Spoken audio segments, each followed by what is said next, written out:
अपनी बॉडी में जो है दो तरीके के नर्वस सिस्टम रहते हैं, एक सिंपैथेटिक नर्वस सिस्टम, एक पैरासिम्पैथिक नर्वस सिस्टम।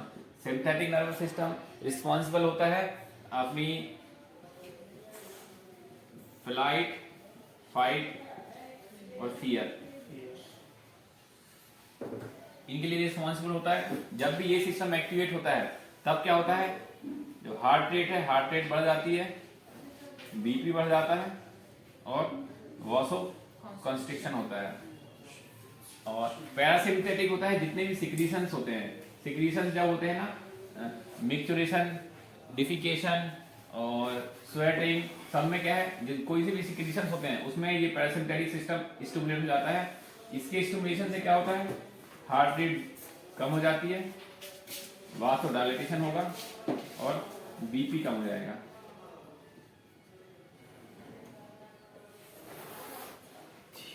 अब ये सिस्टम स्टिमुलेट क्या हो जाते हैं अपने बॉडी में, है ना, पूरे जो वेस्कुलर सिस्टम है, वेस्कुलर सिस्टम में बहुत सारी जगह पे रिसेप्टर्स हैं, कैरोटिड में है, यहाँ एओर्टा के बाइफरकेप्शन में बहुत सारे रिसेप्टर होते हैं। ये रिसेप्टर अपनी बॉडी के जो सेंसेस है ना, वो जैसे फियर, फाइट, इसमें है जो सेंसेस बढ़ जाते हैं, ये सेंसेस डिटेक्ट करते हैं। सेंसेस डिटेक्ट करने के साथ ये अपने बॉडी में जो उसका बैलेंस बना के रखते हैं कि सिंपैथेटिक नर्वस सिस्टम का कैसा बैलेंस होना चाहिए और पैरासिम्पैथिक नर्वस सिस्टम का कैसा बैलेंस होना चाहिए। जब ये बैलेंस डिसबैलेंस में कन्वर्ट हो जाता है, डिसबैलेंस में कन्वर्ट कब होगा, जब आपको इन सब चीजों की जरूरत है लेकिन सिंपैथेटिक सिस्टम अच्छे से स्टिमुलेट नहीं हो पा रहा है, ठीक है, या फिर पैरासिम्पैथिक नर्वस सिस्टम ज्यादा स्टिमुलेट हो गया है। इन कंडीशन में क्या होगा, इनमें डिसबैलेंस होगा। डिसबैलेंस होगा तो क्या होगा, ये वाली चीजें सब बढ़ जाएगी, हार्ट रेट कम हो जाएगी, वासोडायलेटेशन होगा, बीपी कम हो जाएगा। इस कंडीशन में क्या हो सकता है, पेशेंट को थोड़े समय के लिए क्या होता है, ब्रेन की जो ब्लड सप्लाई है, ब्लड सप्लाई कम हो जाती है। उस कंडीशन में ऐसा होता है कि पेशेंट को एकदम से चक्कर आके फेंटिंग अटैक आ जाता है, एकदम से चक्कर आके गिर पड़ता है वो, इसको बोलते हैं वासोवेगल सिनकोप।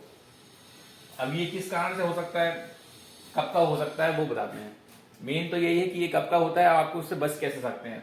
अब आपको बहुत तेज फीवर आ रहा है, ठीक है, फीवर आ रहा है मतलब बॉडी में सर्कुलेशन ज्यादा है, हार्ट रेट ज्यादा है, अपनी बॉडी को नीड है ज्यादा एनर्जी की, तो अपने बॉडी में यूजुअली सिंपैथेटिक नर्वस सिस्टम को ज्यादा स्टिमुलेट होना चाहिए, ठीक है, सिंपैथेटिक नर्वस सिस्टम को ज्यादा स्टिमुलेट होना चाहिए। लेकिन बॉडी में कई अभी इसकी बॉडी इतनी वीक है कि इतना सिंपैथेटिक नर्वस सिस्टम स्टिमुलेट नहीं हो सकता है। इस कंडीशन में अगर आप कोई भी हाई एक्टिविटी वाली चीज करोगे, हाई एक्टिविटी वाली चीज करोगे मतलब आपको बहुत तेज फीवर है, आप एकदम से दौड़ने लगे, ठीक है, दौड़ने लगे, या बहुत तेज फीवर है, आपने कुछ ऐसी चीज उठा ली, भारी वजन उठा ली, तब ऐसी कंडीशन में क्या होगा, sympathetic nervous system properly stimulate नहीं हो पाएगा जितना आपको जरूरत है। उस कंडीशन में पेशेंट को फेंटिंग अटैक आ सकते हैं। अब पेशेंट को एकदम से निडल लगी, ज्यादा ये निडल में लगने होता है, आपने निडल लगाई, निडल लगाने में क्या होना चाहिए, पेशेंट को एक तरीके से फियर भी होगा, बहुत ज्यादा फियर है, एकदम से फियर होगा या फिर पेन भी होगा, पेन और फियर होगा, उसके डर के कारण उसको सिंपैथेटिक नर्वस सिस्टम स्टिमुलेट होना चाहिए। बट पेशेंट की बॉडी इतनी वीक थी कि सिम्पटोमेटिक नर्वस सिस्टम इतने से अच्छे से एक्सटिमुलेट हो ही नहीं पाया, तो क्या होगा, ये टोन बढ़ गई, एकदम से उसको क्या होगा, हार्ट रेट कम हो जाएगी, वासोडायलेटेशन होगा, बीपी कम हो जाएगा, एकदम से वो फेंट हो जाएगा। कोविड वैक्सीनेशन में यही हो रहा था सब, डर के कारण एकदम से यही है, सिंपैथेटिक नर्वस सिस्टम इतने अच्छे से स्टिमुलेट नहीं हो पा रहा था जितना होना चाहिए। नॉर्मल कंडीशन में अपन जैसे भागते हैं तब तो ठीक हो जाता है। यही चीज कब होती है, जब आप सो के उठे हुए स्लीपिंग कंडीशन में वेगल टोन बढ़ी हुई रहती है पहले से, ठीक है, वेगल टोन बढ़ी हुई रहती है, आप सो के उठे, एकदम से आपने सो के उठे, सीधे चले गए वॉशरूम, ठीक है, वॉशरूम में गए, वॉशरूम में आपने यूरिनेशन किया, यूरिनेशन में वापस फिर से पैरासिम्पैथिक नर्वस सिस्टम फिर से एक्टिवेट हो गया, तो क्या हुआ, डबल वेगल टोन हो गई, सिम्पैथेटिक नर्वस स्टिमुलेट हुआ नहीं। और क्या चीज होती है, जब आप खड़े से बैठे से खड़े होते हो ना, तो लोअर लिम्ब में ऑलमोस्ट 1 लीटर के आसपास ब्लड नीचे जाता है हार्ट से, 1 लीटर मतलब 1 लीटर ब्लड अपने पास कम हो गया, तो ब्रेन को ऑक्सीजन पहुंचने के लिए 1 लीटर कम मिल रही है, तो फ्लूइड भी कम हो गया है आपके बॉडी में, फ्लूइड भी हार्ट तक इतना नहीं पहुंच पा रहा, ऑक्सीजन भी नहीं पहुंच पा रही। ऐसी कंडीशन में तीन चीजें हो रही है वहां पे, आप सो के देखना। पहला है, सो रहे थे, वेगल टोन बढ़ी हुई थी आपकी, क्योंकि सोते में आप बिल्कुल रेस्ट में रहते हो, वेगल टोन पहले से बढ़ी रहती है, हार्ट रेट पहले से ही कम रहती है। सो के खड़े हुए तो क्या हुआ, बहुत सारा ब्लड नीचे चले गया पैरों पे, ठीक है, उसके बाद आपने मिक्सचुरेशन करना चालू किया, मिक्सचुरेशन में फिर से ये स्टिमुलेट हो गया, तीन चीजें एक साथ हो रही, तो इसलिए 90% जो नॉर्मल पब्लिक है उनको जो सिनकोप आता है वो ड्यूरिंग मैच्योरेशन आता है, वो भी नाइट में या फिर बहुत लंबे रेस्ट के बाद। बहुत लंबा रेस्ट लिया उसने, रेस्ट लेने के बाद वो एकदम से यूरिनेशन के लिए गया है, तब उसको एकदम से चक्कर आके गिर पड़ता है, उसको थोड़ी देर बाद होश में आता है, फिर अपने पास पेशेंट आते हैं ये हिस्ट्री लेके। ठीक है, एक इसका और दूसरी कंडीशन भी है जो नॉर्मल पर्सन के अलावा, नॉर्मल पर्सन में क्या हो सकता है, कई लोग ऐसे जैसे एथलीट्स हैं, एथलीट्स में वैसे ही ब्रेडिकार्डिया रहता है ना, हार्ट रेट उनकी वैसे ही 60 के आसपास रहती है। इन पेशेंटों को बहुत ज्यादा चांसेस रहेंगे इस टाइप के सिनकोप होने के। थोड़ा सा भी उनको पैरासिम्पथेटिक स्टिमुलेशन किस कंडीशन में हुआ तो 60 से सीधे 40 पहुंच जाएगी, हार्ट रेट 40 पहुंच जाएगी, तो वैसे ही सर्कुलेशन कम हो जाएगा।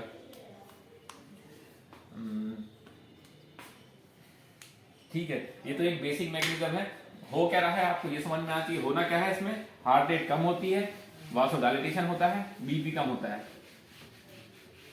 कारण पता ही है, जो भी आपको फियर है या फिर कोई सी फियर फ्लाई की कंडीशन है, पैरासिम्पथेटिक टोन बढ़ी हुई रहेगी, सिम्पथेटिक टोन प्रॉपर्ली नहीं बढ़ पाती है। अब इसको बच कैसे सकते हैं, इसको बचने के उपाय क्या है? बचने के उपाय क्या है? पहला, जब आप कोई इंजेक्शन या फिर निडल डाल रहे हो, वो निडल, जब उसको पेन होने की चांस बहुत ज्यादा है, जब उसको वेस्कुलर कोई कॉम्प्रोमाइज होना है, मतलब कहीं से पानी निकलना है, चाहे असाइटिक टैप हो, प्लूरल टैप हो, पेन होने की चांस है, कोई बोर निडल कर रहे हो, वीनस सेक्शन कर रहे हो, वीनस पंचर कर रहे हो, निडल कोई बड़ी डाल रहे हो, कोई 18 गोज की निडल आपको यूज करनी है किसी चीज में, या फिर कोई प्रॉपर इंजेक्शन लगना है उसको, जिसको फीवर है, हाई ग्रेड फीवर है, ऐसे पेशेंट बहुत हाई रिस्क होते हैं वैसोवेगल सिनकोप के। इनको सिनकोप से बचाने के लिए पहला काम कर सकते हो कि उनको लाइंग डाउन में कराना है ये सब चीजें। तो प्रॉपर एक है कि अगर कोई पेशेंट फेब्राइल वाला है तो उसको बैठे बैठे निडल ना लगाई जाए, उसको लेट के लिए निडल लगाई जाए। बैठ के निडल लगाओगे, थोड़ा सा भी उसको पेन हुआ, एकदम से वो वासोवेगल सिनकोप में आके गिर पड़ेगा। तो एक आइडियल प्रैक्टिस है कि किसी भी पेशेंट को अगर आप निडल डाल रहे हो तो लाइंग डाउन कंडीशन में डालनी है, वासोवेगल सिनकोप से बचाने के लिए। बहुत कॉमन है वासोवेगल सिनकोप, किसी को भी हो सकता है, बट एक पैनिक की कंडीशन है, पता है कि आपको पेशेंट को कुछ नहीं होने वाला, थोड़ी देर बाद वो ऐसे ही बेगल टोन वापस से जाएगी।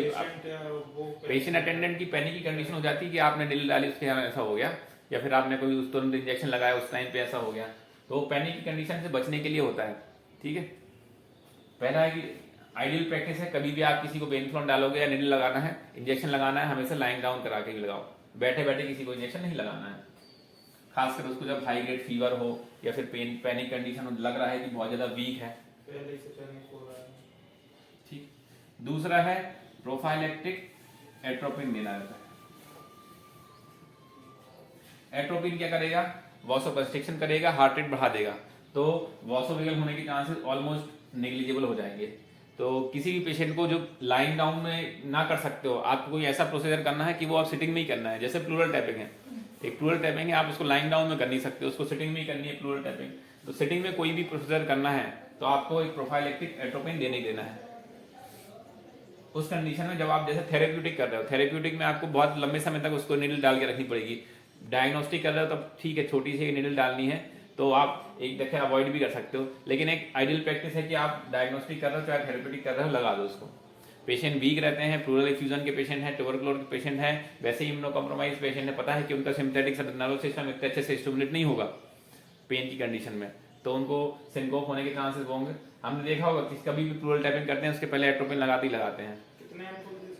कितने एम्पूल के, एक लगाना उसको, प्रोफाइलेक्टिक देना उसका असर आधे घंटे तक तो रहता ही है एट्रोपिन का आईवी। ठीक है, तो देते क्यों है ये समझ में आ गया, अभी तक ये नहीं पता होगा क्यों दे रहे थे एट्रोपिन, है ना। स्टेरॉइड में भी वही है, स्टेरॉइड थोड़ा सा सिम्पथेटिक नर्वस सिस्टम को स्टिमुलेट कर देगी, वो वासोवेगल सिनकोप के चांसेस ही कम करेगी। उसके जो एड्रिनल क्राइसिस होता है ना, एड्रिनल जो ज्यादातर ये पेशेंट जो फीवर वाले होते हैं, ट्यूबरकुलोसिस वाले होते हैं, उनका एड्रिनल सप्रेशन हो जाता है, उनका एड्रिनल का लेवल कम हो जाता है, तो एड्रिनल का लेवल कम बढ़ाने के लिए देते हैं स्टेरॉइड। कई लोग जो बोलते हैं सर मेडिसिन के ठंड लगने लगी सर उनको, वो तो रिएक्शन होती है ठंड लगने, वो अलग चीज है, मुझे अलग चीज है। तीसरा आईवी फ्लूइड। आईवी फ्लूइड है जब आप किसी को ऐसा प्रोसीजर करना है जब आपको बहुत ज्यादा फ्लूइड निकालना है या फिर बहुत लंबे समय तक उसको पेन होने वाला है, पेन होगा लंबे समय तक, उसको वासोडायलेटेशन होगा, असाइटिक टैप करते हैं, जैसे असाइटिक टैप करते हैं ना, उस कंडीशन में पेशेंट को पहले साथ में एक फ्लूइड भी लगा देना चाहिए। चौथा, प्रोसीजर कोई भी करे हो, प्रोसीजर करने के बाद उसको कम से कम 10 से 15 मिनट तक बोलना है कि लाइन डाउन पोजीशन पे रहेगा। अब आपको किसी का आपने देखा होगा बीटी निकालते हैं, ब्लड निकाला किसी का, ब्लड लीटिंग करते हैं ना, जब ब्लड निकाला, ब्लड निकालने के बाद कई लोग एकदम से उठ के बैठ जाते हैं और चलने लगते हैं, बाहर रास्ते में आके गिर पड़ते हैं, ठीक है। तो ये भी कंडीशन वही रहती है, वासोवेगल सिनकोप है। तो जब भी आपके पास फ्लूइड लॉस हो रहा है कहीं से या फिर ब्लड लॉस हो रहा है, तो उसको बोलना है थोड़ा आधे 10 से 15 मिनट तक आप लेटे रहो, चाय माय पीते हैं, चाय माय पिलाते हैं, सबका एक सेंस है। ऐसा नहीं ब्लड ट्रांसफ्यूजन के बाद आपने देखा होगा कॉफी पिलाते हैं, चाय पिलाते हैं, लेटने के लिए बोलते हैं, वो इसीलिए बोलते हैं उनको मजा थोड़ी आ रहा चाय पिलाने में। तो ये एक आइडियल प्रैक्टिस है आपको वासोवेगल सिनकोप से बचने के लिए और आगे की पैनिक की कंडीशन होने से। कई बार ये सब करने के बाद भी पेशेंट को वासोवेगल सिनकोप होता है, उस कंडीशन में उसका अपन को होल्टर मॉनिटरिंग करनी पड़ती है। होल्टर मॉनिटरिंग 24 आवर की रहती है। कई पेशेंट को जिसको रिकरेंट सिनकोप आ रहा है, रिकरेंट सिनकोप आ रहा है, अपन ने सब कुछ उसको बता दिया। एक हमने प्रैक्टिस बताई थी कि रात में जब यूरिन करने जाते हैं तो हमेशा बैठ के करना है यूरिन। बैठ के करने में क्या होगा, जो फ्लूइड लॉस है ना पैर में, जो ब्लड गया है, वो पैर में ब्लड लॉस वाला काम खत्म हो जाता है, ठीक है। और वहां से अगर पैर मोड़ते हैं तो एक सिम्पथेटिक स्टिमुलेशन भी होता है, तो उसके कारण भी पैरासिम्पथेटिक नर्वस सिस्टम वाला सिस्टम थोड़ा कम हो जाएगा। 24 आवर होल्टर मॉनिटरिंग करते हैं, 24 आवर तक ये हार्ट रेट इंक्लूड देखता रहेगा। जब आप ड्यूरिंग मैच्योरेशन कर रहे हो या फिर जो भी चीजें कर रहे हो उसमें हार्ट रेट आपकी बहुत ज्यादा डिप तो नहीं कर जाती है। अगर बहुत ज्यादा डिप कर रही होगी तो उसका इंडिकेशन है पेस मेकर का। कई पेशेंट हमारे दिल्ली में आते थे, उनको पेस मेकर लगा हुआ था, सिर्फ उनको सिनकोप होता था वासोवेगल सिनकोप भी एक कॉज है पेस मेकर का, रिकरेंट। अगर जिसको वासोवेगल सिनकोप होना है, 2 या 2 से ज्यादा, एक वासोवेगल या 2 वासोवेगल सिनकोप में अपन कुछ नहीं करते, 2 से ज्यादा जिनको सिनकोप हो रहे हैं और इतनी चीजें उसको सब कुछ बता दिया है, सब कुछ नहीं करने के बाद भी सिनकोप हो रहा है, तो उसका इंडिकेशन है पेस मेकर का। पेस मेकर लगाना पड़ता है उसको, क्योंकि सर वो गिरेगा तो चोट कहीं भी लग सकती है। वो तो उसको तो पूरा फेंट होता है ना, फेंट होने के बाद उसको चोट लगती है। इसका डिफरेंशियल डायग्नोसिस होती है। डिफरेंशिएट किससे करना पड़ता है, पहला है एक्यूट, इसको सीजर से डिफरेंशिएट करना पड़ता है। कई बार एटोनिक सीजर आते हैं, है ना, एटोनिक सीजर है, या फिर syncope due to other cause, किसी को एक्यूट टीआईए हो गया, ट्रांजिएंट इस्केमिक अटैक आया है, कार्डियोवैस्कुलर सिनकोप होगा, हार्ट एकदम से कुछ हुआ, हार्ट रेट कम हुई या फिर अरिथमिया आया, उसके कारण सिनकोप हो गया। ये उसके डिफरेंशियल डायग्नोसिस है। इसको डिफरेंशियल डायग्नोसिस को रूल आउट करने के लिए सिर्फ एक रहता है कि वो किस दौरान उसको सिनकोप आया, उस दौरान उसकी सिम्पटोटिक टोन कैसी थी, उसकी रिकवरी कैसे हो गई, ये सब आप अच्छे से पूछो। वासोवेगल सिनकोप की रिकवरी कैसे होगी, जैसे ही पेशेंट लाइन डाउन में होगा, पैर उठाओ उसको, तो वासोवेगल टोन उसकी कम हो जाएगी और सिम्पटोटिक टोन बढ़ जाएगी, और फ्लूइड भी पैर ऊपर उठाओगे तो फ्लूइड वापस हार्ट साइड पहुंच जाएगा, तो वो अपने आप ठीक हो जाएगा। तो ये प्रॉपर हिस्ट्री है, प्रॉपर हिस्ट्री से वो किस टाइम पे उसको सिनकोप आया था, इससे ही अपन डिफरेंशिएट कर सकते हैं, उसको अननेसेसरी बहुत सारे इन्वेस्टिगेशन से बचा सकते हैं पेशेंट को। अब इसके लिए क्या है, सिनकोप के लिए अपन को कार्डियोवैस्कुलर सिनकोप से रूल आउट करने के लिए ईसीजी कराना पड़ेगा, ब्रेन में कुछ क्लॉट तो नहीं हो गया उसके लिए एमआरआई कराना पड़ेगा, है ना।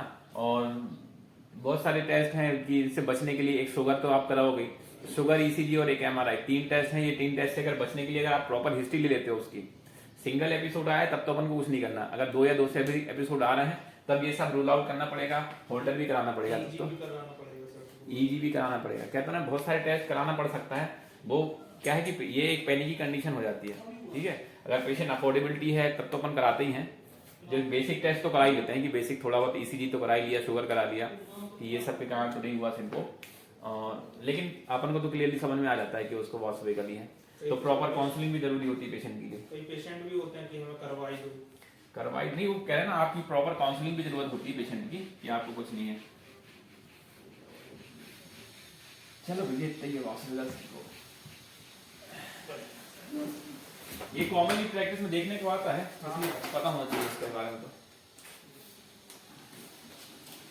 एक और